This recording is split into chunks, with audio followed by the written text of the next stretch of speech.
जी अस्सलाम वालेकुम। Last lecture में हमने एक्सरसाइज 1.5 के क्वेश्चन नंबर 1, 2 और 3 किए थे। क्वेश्चन नंबर 4 और 5 जो है वो शॉर्ट सिलेबस का हिस्सा नहीं है, जो स्मार्ट सिलेबस है, तो इसलिए हम क्वेश्चन नंबर 6 करते हैं। ये कई दफ़ा लॉन्ग में भी आ चुका है बोर्ड में। इसमें हमें ए मैट्रिक्स दिया हुआ है, बी दिया हुआ है। हमें कहते हैं आप वेरीफाई करें डी ए का whole inverse is equal to A inverse multiply B inverse. ये सवाल आपको जाने पहचाने लगेगा, क्योंकि एक्सरसाइज 1.4 में भी इस तरह का कुछ सवाल था। इस तरह का डी ए का whole transpose is equal to A transpose D transpose. इन दोनों क्वेश्चन में आप देखेंगे कि जो हमेशा ये जो ब्रैकेट है ये उल्टी खुली है ट्रांसपोज की। पहले ये वाला एलिमेंट है, फिर दूसरे वाला। जो पहले डी लिखा है वो डी बाद में मल्टीप्लाई हो रहा है, ए पहले लिखा है, ए बाद में लिखा है, वो पहले मल्टीप्लाई हो रहा है। तो ये प्रॉपर्टी हमेशा उल्टी खुलती है, ट्रांसपोज हो या इन्वर्स हो। ये आपने याद रखनी है, ये आपके बहुत काम आएगी। एक्सरसाइज 1.4 चूँकि ट्रांसपोज पे बेस थी, इसलिए इसमें ट्रांसपोज का दिया गया था। एक्सरसाइज 1.4 इन्वर्स पे बेस है, इसलिए इसमें इन्वर्स का दिया गया। डी ए का whole inverse is equal to A inverse multiply D inverse. ठीक है, तो अब हम क्वेश्चन सॉल्व करते हैं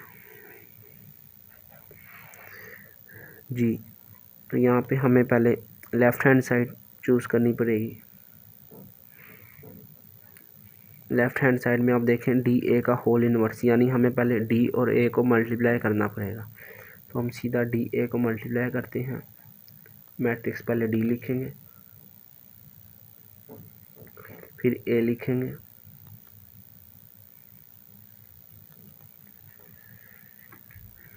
डी ए को जब हम मल्टीप्लाई करेंगे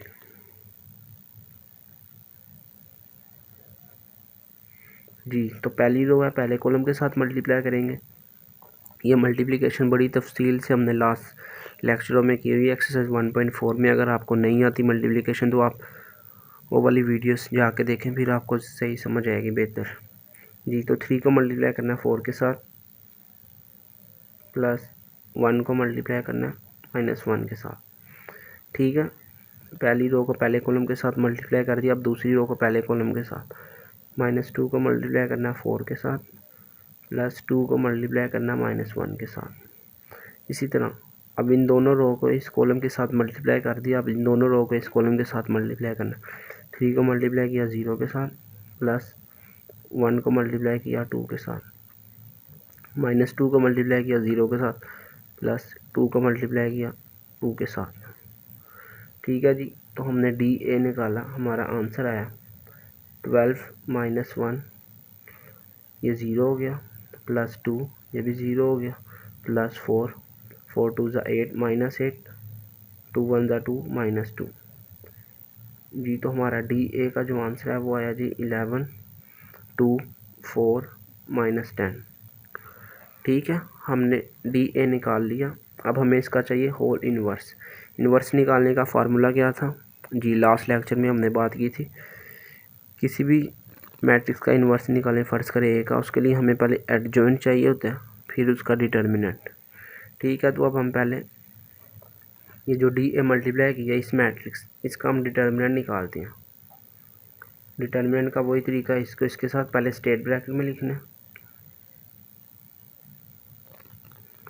ठीक है जी, उसके बाद इसको इसके साथ मल्टीप्लाई करना है, बीच में माइनस डाल के इसके उसके साथ। 11 को मल्टीप्लाई करना है 4 के साथ, बीच में -10 को मल्टीप्लाई करना है 2 के साथ।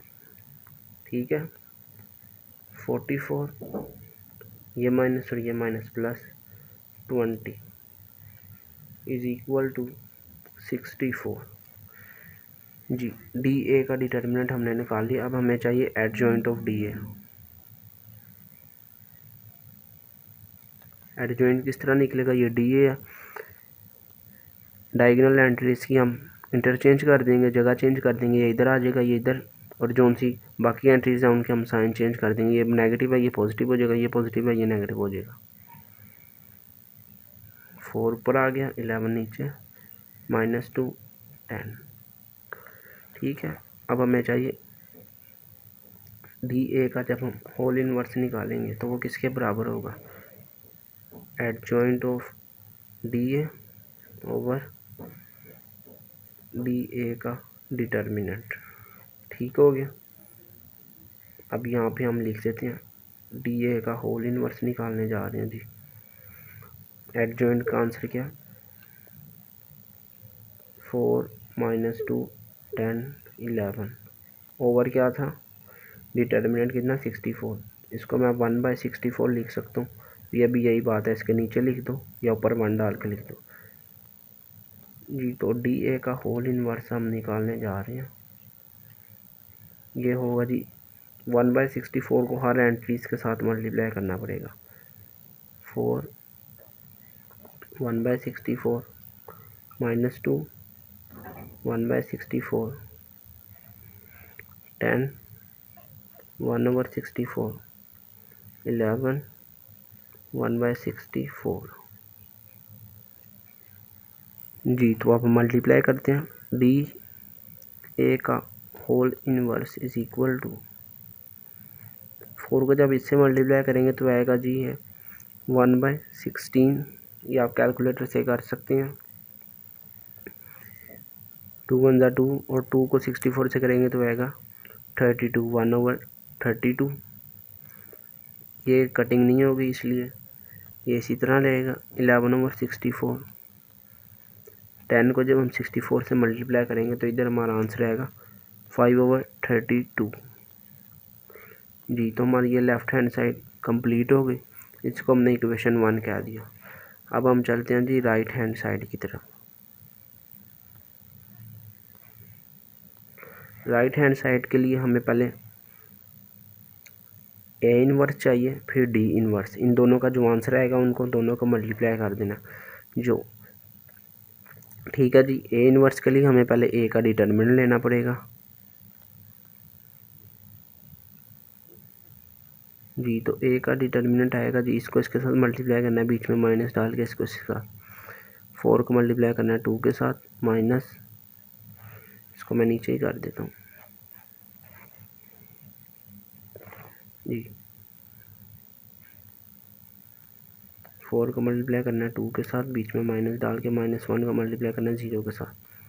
ए का डिटर्मिनेंट आएगा 8, ये वैसे 0 हो जाएगा, not equal to 0। So A inverse is possible. अब डिटर्मिनेंट निकाल लिया, अब हमें चाहिए adjoint of A. Adjoint of A किस तरह निकलेगा जी, इसकी जगह चेंज कर देंगे, इनके साइन चेंज कर देंगे। 2 ऊपर आ जाएगा, 4 नीचे, 0 का कोई साइन नहीं होता, ये नेगेटिव है, ये पॉजिटिव 1 हो गया। ठीक है जी। अब हमें चाहिए इनवर्स ऑफ ए, वो किसके इक्वल होगा, एडजॉइंट ऑफ ए ओवर ए का डिटर्मिनेंट। एडजॉइंट क्या 2 0 1 4 और ए का डिटर्मिनेंट है 8। इसको मैं नीचे 8 लिख दूँ या ऊपर 1/8 लिख दूँ, एक ही बात है। ठीक है जी। अब 8 को अंदर पूरी ब्रैकेट के साथ मल्टीप्लाई करना है। 1/8 को इसकी पूरी ब्रैकेट के साथ मल्टीप्लाई करेंगे तो आंसर आएगा 2/1/8 0 1/8। 1 को 1/8 से करेंगे तो 1/8 ही आएगा, 4 1/8। ठीक हो गया जी। अब यहाँ पे हमारे ए इनवर्स का जो आंसर आया है वो आया है जी, ये कैंसिल हो के 1/4 1/8 1/8 1/2। ठीक है जी। ए इनवर्स हमारा आ गया। अब हमें चाहिए डी इनवर्स। डी इनवर्स के लिए हमें डी का डिटर्मिनेंट चाहिए होगा। डी का डिटर्मिनेंट किसके बराबर होगा, स्टेट ब्रैकेट में पहले लिखना है जी। डी के डिटर्मिनेंट के लिए इसको इसके साथ मल्टीप्लाई करना है, बीच में माइनस डाल के इसको इसके साथ। 3 को 2 से मल्टीप्लाई करना है, -2 1। तो ये आएगा जी 3 2 = 6, ये माइनस और ये माइनस प्लस हो जाएगा, 6 + 2 8 not equal to 0। So D inverse is possible. अब हमने निकालना है एडजॉइंट ऑफ डी। ये किसके बराबर आएगा जी, इनकी जगह चेंज कर देंगे और इनके साइन चेंज कर देंगे। ये आएगा 2 3, ये +1 है, -1 हो गया, -2 है, +2 हो गया जी। तो अब हमें चाहिए इनवर्स ऑफ डी। वो क्या होता है जी, इसके नीचे इसका डिटर्मिनेंट लिख दें 2 -1 2 3, डिटर्मिनेंट क्या था 8, जिस तरह हमने इधर लिखा ना 1/8। अब इसी तरह ये 8 पूरी ब्रैकेट के साथ अंदर मल्टीप्लाई होगा तो हमें आंसर देगा जी, ये आ जाएगा जी 1/4 माइनस 1/8, इधर आ जाएगा जी 8 को जब हम 2 से करेंगे 1/4 3/8। ठीक हो गया जी, ये हमारा डी इनवर्स आ गया। अब राइट हैंड साइड में दोनों को मल्टीप्लाई करना है, हम इधर लिख देते हैं A inverse D inverse is equal to, हाँ अब पहले देखें ना वो जो मैंने आपको शुरू में बात बताई थी कि डी ए का होल इनवर्स मांगना है ना, तो पहले ए इनवर्स मल्टीप्लाई होगा फिर डी इनवर्स। बच्चे डी इनवर्स पहले लिख देते हैं और ए इनवर्स बाद में लिख देते हैं, तो ये नहीं होता। जिस तरह ए बी मल्टीप्लिकेशन में नॉट इक्वल टू बी ए होता है ना, इसी तरह तो ये ए इनवर्स डी इनवर्स इक्वल नहीं होगा। डी इनवर्स अगर आप पहले लिख दें और ए इनवर्स बाद में लिख दें, इसलिए क्वेश्चन में इनवर्स पहले है तो वो पहले आएगा, डी इनवर्स बाद में तो वो बाद में आएगा, इसका ख्याल रखना है जी। तो ठीक है, ए इनवर्स की वैल्यू लिखते हैं 1/4 1/8 1/8 1/2। डी इनवर्स की वैल्यू लिखते हैं 1/4 माइनस 1/8 1/4 3/8। सॉरी ये इधर 0 आएगा इनवर्स में,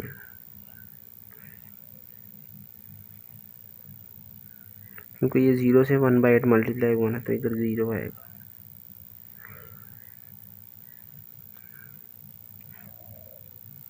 जी। तो अब सिंपल मल्टीप्लिकेशन करनी है मैट्रिसेस की, जैसे कि इधर की थी। पहली रो को मल्टीप्लाई करना है पहले कॉलम के साथ, फिर दूसरी रो को मल्टीप्लाई करना है पहले कॉलम के साथ।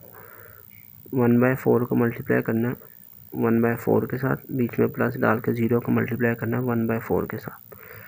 इसी तरह 1/8 को मल्टीप्लाई करना है 1/4 के साथ, बीच में प्लस डाल के 1/2 को मल्टीप्लाई करना है 1/4 के साथ। इधर भी इसी तरह 1/4 को मल्टीप्लाई करना है -1/8 के साथ, बीच में प्लस डाल के 0 को मल्टीप्लाई करना है 3/8 के साथ।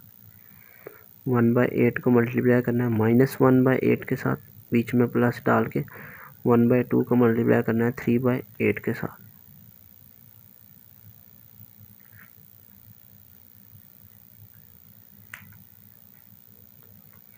ठीक हो गया। आप सिंप्लीफिकेशन करनी है 1/4 और 1/4 1/16, ये 0 हो गया जी। ये आएगा जी 8 को मल्टीप्लाई करना है 4 के साथ, 8 को 4 से करेंगे तो आएगा 32 1/32। ये 0 को मल्टीप्लाई करना है 3/8 के साथ, तो ये 0 हो गया जी। तो 1/8 को मल्टीप्लाई करना है 1/4 के साथ, ये आएगा जी 1/32 प्लस 1/2 को मल्टीप्लाई करना 1/4 के साथ 1/8। अब जी 1/8 को मल्टीप्लाई करना -1/8 के साथ, ये आ जाएगा जी 1/64 प्लस 3/2 को 8 से मल्टीप्लाई करेंगे तो ये कितना होगा 8 2 16। अब इसको मज़ीद सिंप्लीफाई करेंगे 1/16 माइनस 1/32, ये एलसीएम लेंगे 32 एलसीएम आएगा, इधर 1 आएगा, इधर आएगा जी 32 के टेबल में 8 कितने पे आता है जी 4 पे आता है, इधर आएगा जी 4 1 + 4, इधर आएगा जी 64 एलसीएम आएगा, इधर 1 आएगा 16 64 के टेबल पे आता है जी, ये माइनस है 4 पे आता है जी, 4 को 3 से करेंगे तो 12 आ जाएगा। तो ये हमारा जो फाइनल आंसर आएगा ये आएगा जी 1/16 माइनस 1/32 1 + 5/32 11/64। इसको आप कह दें इक्वेशन 2। ये है जी ए इनवर्स डी इनवर्स, दोनों को मल्टीप्लाई किया तो हमारा आंसर ये आया जी। तो आप देखें G D over A inverse equation 1 और इक्वेशन 2 आपस में दोनों क्या हैं, same. D over A inverse 1/16 minus 1/32 11/64। तो आप देख सकते हैं कि left hand side right hand side के एग्जैक्टली सेम आई हैं, तो यानी हमने क्वेश्चन बिल्कुल ठीक किया। तो आप यहाँ पे लिख सकते हैं hence left hand side is equal to right hand side. So आगे आपने ये लिख देना डी ए का whole inverse is equal to A inverse multiply D inverse. ठीक है जी। तो आज के लेक्चर में हमने ये पार्ट 2 किया, पार्ट 1 आप खुद कर सकते हैं, वो ज़रा इजी है, ये ज़रा मुश्किल था, इस वजह से मैंने आपको ये सॉल्व करके दिया। कल इंशाल्लाह हम एक्सरसाइज 1.6 शुरू करेंगे, ग्रामर रूल और इनवेरिएंट मेथड। उसमें से 5 नंबर का लॉन्ग क्वेश्चन लाजमी आता है, तो इसलिए कल वाला लेक्चर मिस ना कीजिएगा। अब तक के लिए इतना ही। ओके, अल्लाह हाफिज़।